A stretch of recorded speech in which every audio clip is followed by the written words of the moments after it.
जो कानून का खिलवाड़ करेगा। नेपाल के रास्ते से कोई आ रहा था और उसे वाहन चेकिंग के लिए रोका गया, उसे रुकना चाहिए। कलवाही थाना के रार गांव में लाल राम और शोभा देवी की हत्या होती है, ऐसे दर्जनों अनुसूचित जाति परिवार की हत्या होती है और इनके समर्थक के द्वारा हत्या होती है। उस समय में इनका आवाज नहीं खुलता है, इन्हें धिक्कार है। और आज मधुबनी में अनुसूचित जाति का बेटा जोगेंद्र कुमार एसपी है और बेनीपट्टी में अनुसूचित जाति का बेटा डीएसपी है।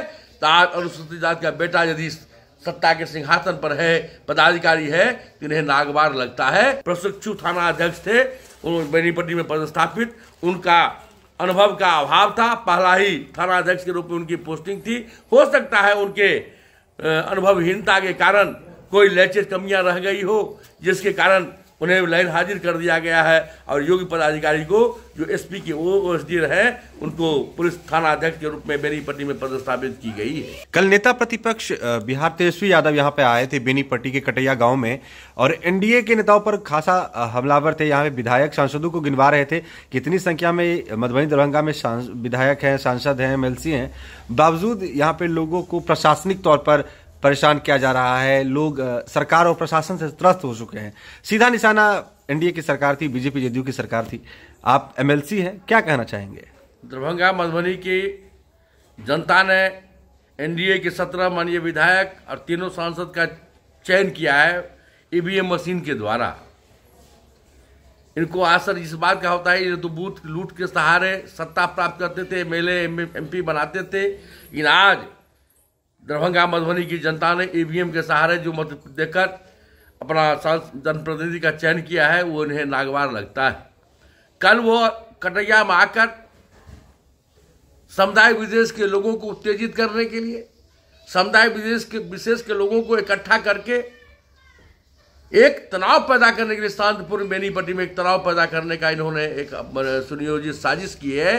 ये साजिश का परिणाम है और इन्हें वो दिन याद नहीं है जब पटना के सड़कों पर प्रतिरोध मार्च भारतीय जनता पार्टी के द्वारा बिहार प्रदेश अध्यक्ष के नेतृत्व में, उस समय कभी के उप मुख्यमंत्री आदरणीय सम्राट चौधरी जी की अगुवाई में हमारे पूरे देव बिहार के सांसद, विधायक, विधान पार्षद सभी लोग थे।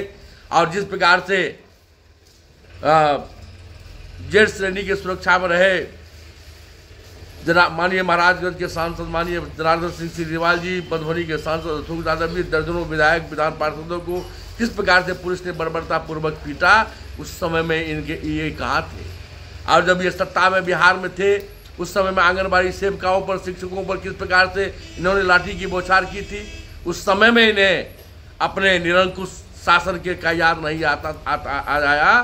और इतना ही नहीं, 1990 से लेकर 2005 में जब इनके माता पिताजी बिहार के मुख्यमंत्री हुआ करते थे, मुख्यमंत्री आवास से अपहरण, हत्या, बलात्कार, लूट, रंगदारी का खेला चल रहा था, ये जग जाहिर है। उस समय की हाई कोर्ट की टिप्पणी थी, सुप्रीम कोर्ट की टिप्पणी थी, जो बिहार में जंगल राज शासन है। ये कोई राजनीतिक दल का ये उपाधि नहीं दिया गया था, न्यायालय ने इन्हें जंगल राज की उपाधि दी थी, जिसे बाद में सभी पॉलिटिकल पार्टी के लोगों ने, बिहार की आम जनता ने इनके शासन का कुशासन से बिहार की जनता वाली बात परिचित है और इन्हें सर माना चाहिए।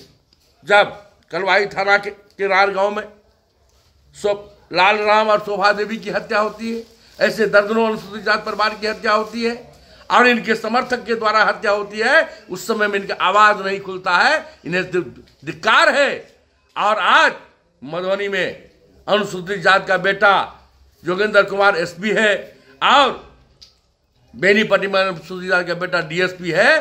तो आज अनुसूचित जाति का बेटा यदि सत्ता के सिंहासन पर है, पदाधिकारी है, तो इन्हें नागवार लगता है। और ये जो कानून का खिलवाड़ करेगा, नेपाल के रास्ते से कोई आ रहा था और उसे वाहन चेकिंग के लिए रोका गया, उसे रुकना चाहिए। उन्होंने कहा जब हमारा बाइक तेज रफ्तार से था और हो सकता है जिन पुलिसकर्मियों ने बल का प्रयोग किया है उन पर कठोरतापूर्वक जिला प्रशासन के द्वारा, एसपी के द्वारा जांचोपरांत कार्रवाई की गई है। इसके लिए मैं जिला के पुलिस अधीक्षक को धन्यवाद देता हूं। उन्होंने त्वरित कार्रवाई करते हुए इनके आने से पहले ही सभी दोषियों पर कार्रवाई की और निश्चित रूप में प्रशिक्षु थाना अध्यक्ष थे बेनीपट्टी में पदस्थापित, उनका अनुभव का अभाव था, पहला ही थानाध्यक्ष के रूप में उनकी पोस्टिंग थी।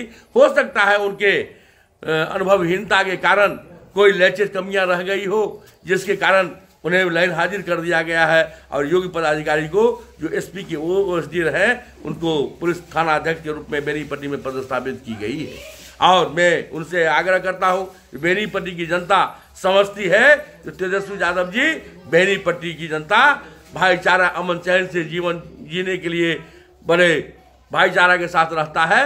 और जिस हत्या की बात करते हैं उस हत्या में कई अपराधी को पकड़ा गया है। उन्होंने कल जिक्र किया था जिस दामोदरपुर में मुन्ना झा की हत्या हुई, जगत गांव में हत्या हुआ, सुनील कंपाउंडर का, सुनील झा कंपाउंडर थे, उसमें भी पकड़े गए हैं, उसमें भी अपराधी पकड़े गए हैं।